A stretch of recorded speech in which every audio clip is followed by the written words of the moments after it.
Hi everybody, there's a lot going on at the moment. Only a few months ago, the biggest thing most of us worried about was what a return to the office would look like after having spent almost 2 years working remotely because of the pandemic.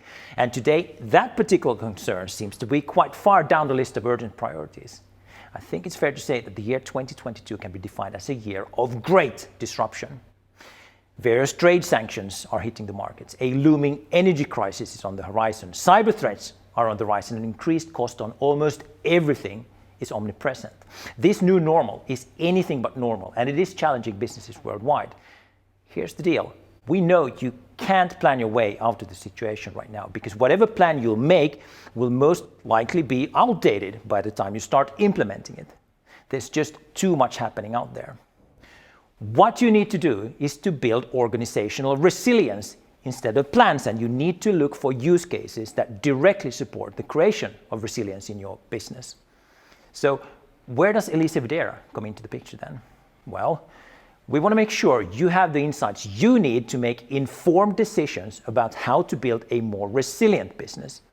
And going forward, we will be sharing best practices here on LinkedIn with weekly posts and videos. We'll test the latest video hardware solutions, and we'll show you how these support different types of hybrid work use cases, covering every size and type of workspaces, anything from home offices, small meeting pods to large auditoriums.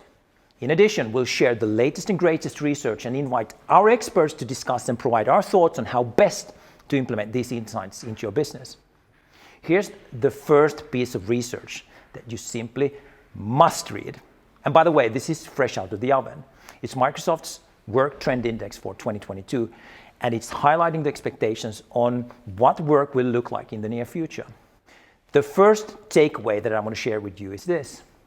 Employees that used to work remotely during the pandemic, like you and I, will now ask themselves whether or not it's worth the effort to get into the office, and if we are prepared to cover the cost for traveling into the office. Here's why it matters.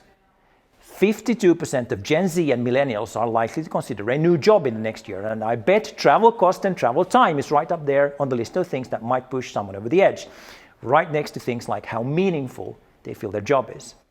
Again, reading the Work Trend Index, I get the sneaky suspicion that the social fabric in many organizations is in fact starting to fall apart, and that managers are stuck between trying to meet the expectations on their team members on the one hand and the expectations of their senior leadership. More than half of all managers, 54% to be exact, feel their leadership is essentially out of touch with employee expectations, and a stunning 74% of managers say they don't feel they have the influence nor the resources to implement the changes that are needed. Folks, this is not a good recipe for a healthy business. All right, the second insight that I picked up is something we've been advocating for donkey's years here at Elisa Videra, and that is the question of how to make sure people stay both engaged and productive in hybrid meetings with people participating from any location and on any device. Thing is, work must be redesigned from the ground up. It's no longer enough to simply take whatever you were doing before and then simply move it on to Teams. You will have to give every single participant the opportunity to be just as valuable contributors in a meeting as they were all collaborating in the same space. Now, is this a problem then? Well, yeah, it is.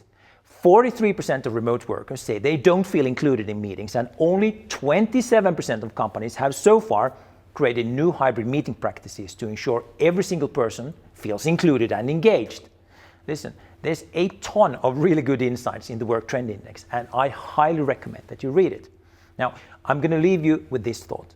Do not build plans. Things are changing just way too quickly. Build on the capabilities you need to thrive. Ask yourself, what capabilities do our employees need to stay engaged and, of course, productive? What capabilities do our leaders need to stay informed and up to date? And how do we enable people managers to do their best possible job?